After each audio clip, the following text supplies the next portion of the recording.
తదుపరి మిథున రాశి. మిథున రాశి వారికి ఈ వారం చాలా అనుకూలంగా ఉందని చెప్పచ్చు. ఇంటా బయట మంచి పేరు ప్రఖ్యాతులు వస్తాయి. మీరు తలపెట్టిన ప్రతి కార్యక్రమం విజయవంతం అవుతుంది. నలుగురిలోనూ మంచి పేరు ప్రఖ్యాతులు తెచ్చుకుంటారు. అయితే వ్యాపార పరంగా కావచ్చు, ఉద్యోగపరంగా కావచ్చు, రాజకీయ పరంగా కావచ్చు, మీరు కోరుకున్న పదవి ఏదైతే ఉందో ఈ వారం లభించే అవకాశం గోచరిస్తుంది. వ్యాపార పరంగా అన్నీ బాగుంటాయి, లాభాలు అలాగే ఉంటుంది.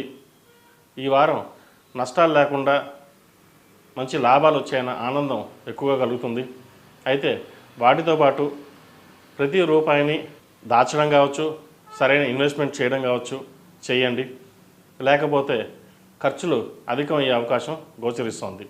వ్యాపార పరంగా ఎన్ని అడ్డంకులున్నా తొలగిపోతాయి. శత్రువులు కూడా మిత్రులుగా మారే అవకాశం గోచరిస్తుంది. ఏదైనా వ్యవహారం ప్రారంభించాలనుకున్నప్పుడు మిత్రుల సలహాలు సూచనలు లేదా కుటుంబ సభ్యుల సలహాలు సూచనలు తీసుకోండి, మేలు జరుగుతుంది. ఈ రాశిలో జన్మించిన స్త్రీలకి వృత్తి ఉద్యోగాల పరంగా, వ్యాపార పరంగా సానుకూల పరిస్థితులు గోచరిస్తుంది. అనుకున్న పనిని సాధించడానికి ఎంత దూరమైనా వెళ్ళడానికి సిద్ధపడతారు. ఏదైనా సరే పరమేశ్వరుని అనుగ్రహం మనకుంది, మనం ప్రతిదానికి భయపడాల్సిన అవసరం లేదు, కష్టపడితేనే ఫలితం దక్కుతుంది అన్న ధోరణితో కష్టపడతారు. ఆ కష్టం తగిన ప్రతిఫలం కూడా ఈ వారం కొంతవరకు లభిస్తుంది. వ్యాపార పరంగా మంచి మార్పులు చోటు చేసుకుంటాయి. బంధుమిత్రులతో కలిసి విహారయాత్రలు, శుభకార్యాలు పాల్గొంటారు. అలాగే దైవ దర్శనాలు ఎక్కువగా చేసుకుంటారు. అయితే కుటుంబ సభ్యుల్లో వివాహం విషయంలో మీ జోక్యం ఎంతగానో లేకుండా ఉండడం చూసుకోండి.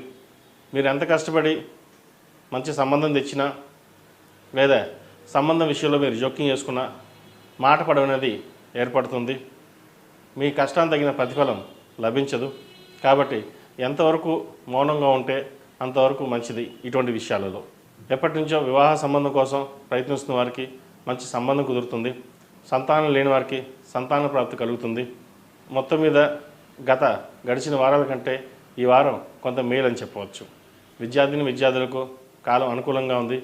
ముఖ్యంగా వైద్య వృత్తిలో ఉన్నవారికి, సినిమా రంగంలో ఉన్నవారికి ఈ వారం బాగుందని చెప్పచ్చు. పేరు ప్రఖ్యాతులు లభిస్తాయి. అయితే పేరు ప్రఖ్యాతులతో పాటు నరదృష్టి కూడా అధికంగా ఉంటుంది. మీరు కొన్ని అనాలోచిత నిర్ణయాల వల్ల ఇబ్బందులు పాలే అవకాశం గోచరిస్తుంది.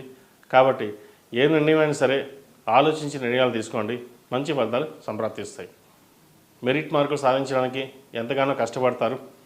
ఆ కష్టమే మీ భవిష్యత్తుకి ఉపయోగపడుతుంది. కాబట్టి కష్టే ఫలి అన్నారు పెద్దలు. కష్టాన్ని తగిన ప్రతిఫలాన్ని సాధించడానికి ఎంతో కష్టపడింది, మంచి ఫలితాలు సాధించగలుగుతారు. అలాగే ఆరోగ్యపరమైన జాగ్రత్తలు కొన్ని తీసుకోవాలి. గ్రీన్ కార్డు సంబంధించి, వీసాకి సంబంధించి కొన్ని ఇబ్బందులు అనేవి ఏర్పడుతుంది. విదేశాల్లో ఉన్నవారికి ఉద్యోగం చేతి దాకా వచ్చి చేజారిపోతుంది. మనకే ఎందుకు ఇలా జరిగింది, అందరూ బాగానే బాగున్నారు, మనకెందుకు ఇలా జరుగుతుంది అని ఒక ఆవేదన ఏర్పడుతుంది. సరే, ఏదైనా కానీ భగవత్ సంకల్పం లేకుండా ఏది జరగదు అనే ఒక భావనకు వస్తారు. అయితే వారాంతంలో మంచి ఉద్యోగం వచ్చే అవకాశం గోచరిస్తుంది.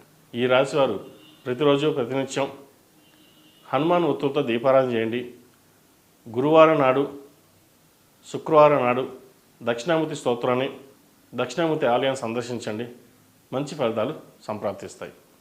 ఈ రాశిలో జన్మించిన వారికి కలిసి వచ్చే సంఖ్య 2, కలిసి వచ్చే రంగు గ్రే.